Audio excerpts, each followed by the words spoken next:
Start. Hi, my name is Wobusobozi Amoti Kangere, and I'm a publisher with Iboa Publishing. Hi, my name is Kalungi Charity Kotankora, and I'm the managing editor with Iboa Publishing. So Iboa Publishing is a publishing enterprise that was started here in Kampala, Uganda, but it's an Africa-wide publishing enterprise. It's primarily targeting emerging writers from across the continent, and it was started by an organization called the Lantern Meet Foundation, which has been active in Kampala, Uganda for the last 13 years as a promoter of poetry and reading and writing culture. And as a Lantern Meet, we noticed a void.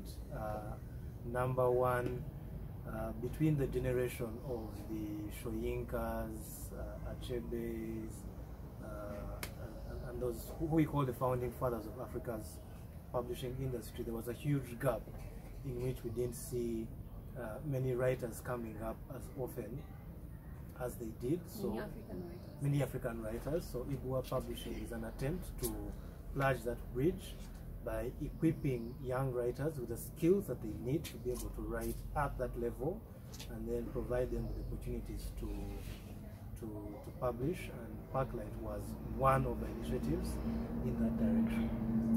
While our focus might be the emerging writer, we have the emerging young writer. We are still open to writers of all ages, people that are interested in growing their craft, and the Continental Call has been one of the ways that we are doing that.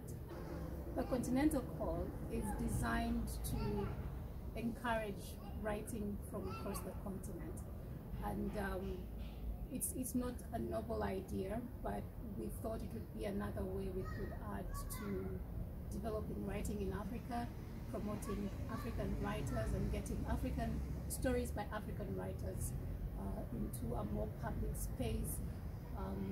And so our inaugural call was the Packlight, and and Packlight. So Packlight was our first call, and the name Packlight, I mean, like it says, is to pack light. It comes from from the idea of journey. That the best way to journey is for you to move with few things, move with only the things that you need. So if you say we're going to China to start a new life, it would be very cumbersome for you to carry your house, your furniture, your mementos from childhood. Better to pack a couple of clothes that you need and then go and just begin a new life. And we recognize that Africa is in a period of transition where we are moving from what you call a traditional or customary way of living and moving into this modern world. That is on one level, but also on the other hand, we are transitioning from being post-colonial countries, that is countries that are new with this idea of independence. Remember, the African countries were created by colonization, but now you have, with my generation particularly, for the first time in Africa, people who are actually born as as Kenyans, as Ugandans, as South Africans, as Nigerians, people who are born with these identities. How are they shaping, how are they defining these ideas? The other place that the word Packlight came from was from a song by Erykah Badu, which is about essentially healing yourself from past traumas and everything by letting go of the memories that reminded you of that. And as Africa, we recognize that we've had a traumatic post-colonial history, a lot of civil war, a lot of natural calamities, which have caused a lot of pain and trauma amongst us. And we thought that beginning with an issue which explores, which attempts to excavate the better parts of our memories that we can keep and carry forward, would be a good way. And our next issue, Bold, is going in the opposite direction. It's asking writers to imagine a new Africa. the beauty about the Packlight collection was seeing the similarities for us across the continent. And so whether the submission was from Nigeria or Botswana or Malawi, to see similarities, one in language, one in the things that were experienced, whether it was dealing with a bully in school, or dealing with colorism from somebody in Nigeria, or dealing with xenophobia for a few people. There were just, the collection just speaks again to the idea that we are a diverse people, and yet we are similar in many ways, and that we celebrated, and that we were glad to have. Yeah.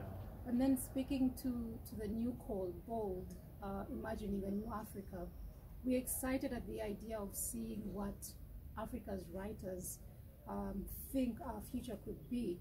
So we've had it defined, we've had our future defined by external forces for so long, and in many regards it seems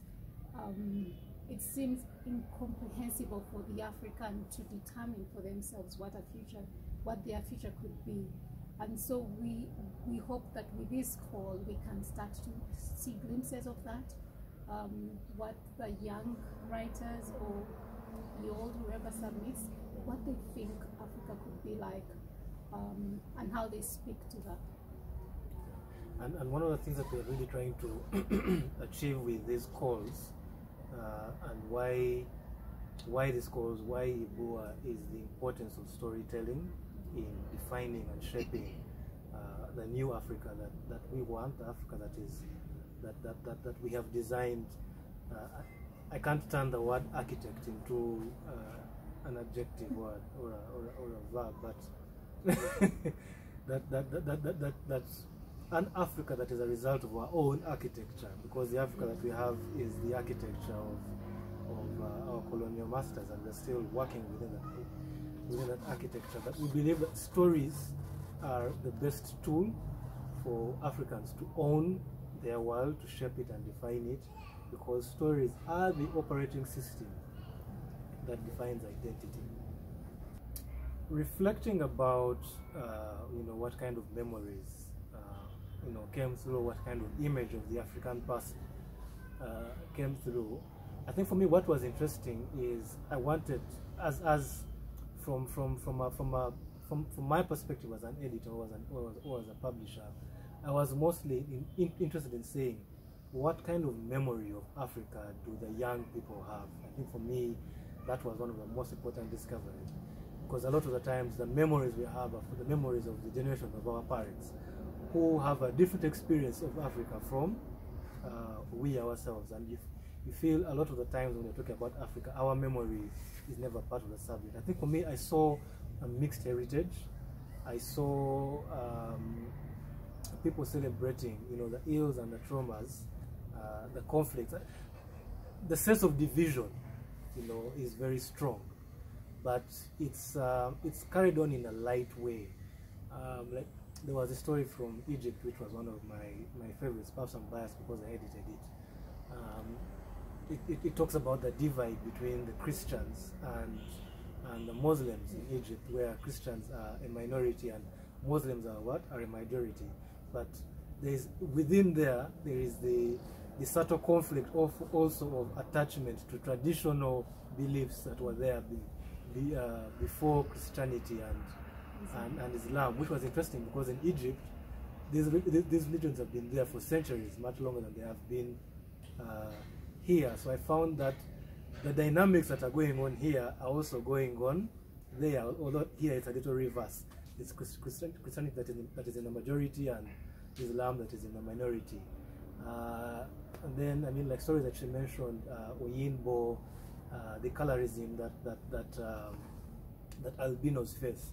So here we are as Africans, crying about racism and how we are being treated, but within ourselves, we have our own kinds of racism. There's racism against albinos because of their color, but there's also racism against people of a darker shade than people of a lighter shade, and you see these elements coming out. So the pain and the trauma is in there, but I was most interested in the lightness with which it was carried. Okay, so I think the idea of the Packlight call is it approaches the national identity, the bigger identity, and the individuals. So you have, as an African, I have, there's history that I have. There's baggage I have. You know, like I come to every moment with the fact that my people were colonized, my people, went into slavery, my people are experiencing civil conflict, and there's all this that, as an individual within a wider community, baggage that I carry, and that influences the way we deal with the world. I think the way we negotiate on a global space. But then there's also the individual memories that the things we experience can become baggage to us as we embrace our futures. And we hoped with the Packlight collection to have people embrace, confront the baggage that they might have, confront the memories, use a recollection process to maybe face some of these things, or maybe make new perspectives, gain new perspectives of their memories. And so we have some of those. It may not have come out as strongly as we had imagined, but we see it still through the collection. The collection is a mix of great memories and not so great memories. You've got the idyllic childhoods in some spaces. You've got the terrors of other places. People who had to move and migrate because of conflict in their homes, and then go to new places and still deal with discrimination as migrants, immigration within Africa. And the thing, because I think we are drawn to stories that eloquently speak to the human experience. And so for us to see the Packlight collection as a reflection of that was a great thing. So you have a wide variety of themes touched in the collection, but they all speak to the human experience. Do Africans create new baggage for themselves, like black on black exploitation? Yeah. I think that is true. Right now I'm penning an article for our independence issue, and it's one of the themes or the ideas that I'm reflecting on.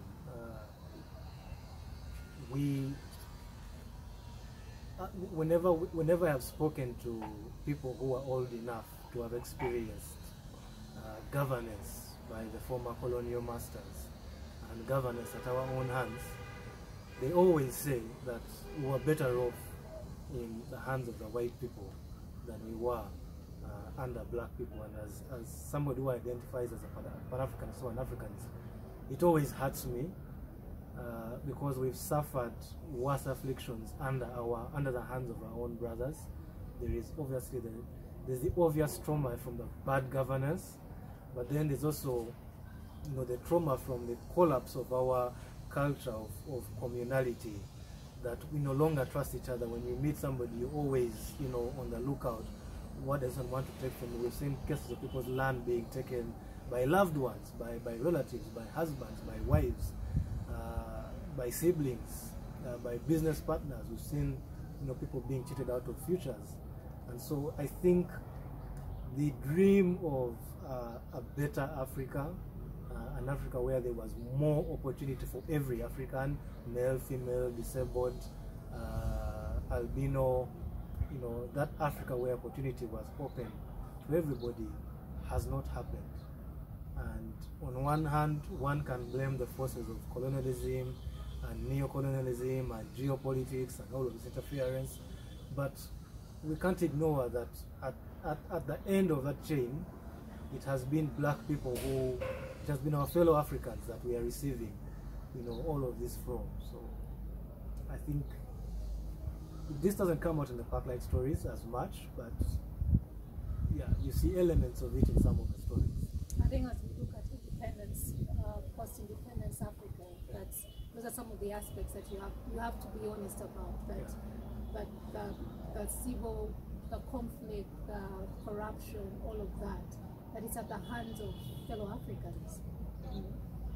It's an ugly Bluetooth, we can't hide away from it. For those of you who are, Drink some water. drinks water. Yeah, so for you watching this, I would encourage you to go to the website www.ebuwajournal.com/stories. The link is in the copy around this post. You are not going to find stories like this anywhere. This I can promise you. Because we spend a lot of time working with our writers to make sure that we really go into the depth of the human experience. We really move out of the stereotypical image of Africa, because we are writing for ourselves, to understand ourselves, but also to be understood by the world. There are so many stories in there that I would recommend, but I guess for me, my personal favorite as a reader, because I love humor, was Kipchumba. It's a story about a young girl who has to be very smart about dealing with bullies in a new school. I love that story.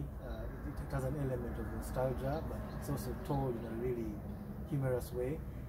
There's so many other stories.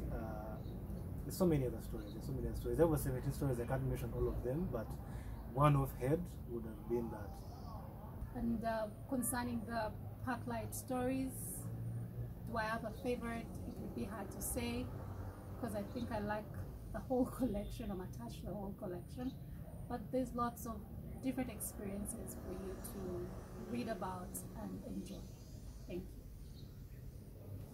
Thank you so much, guys.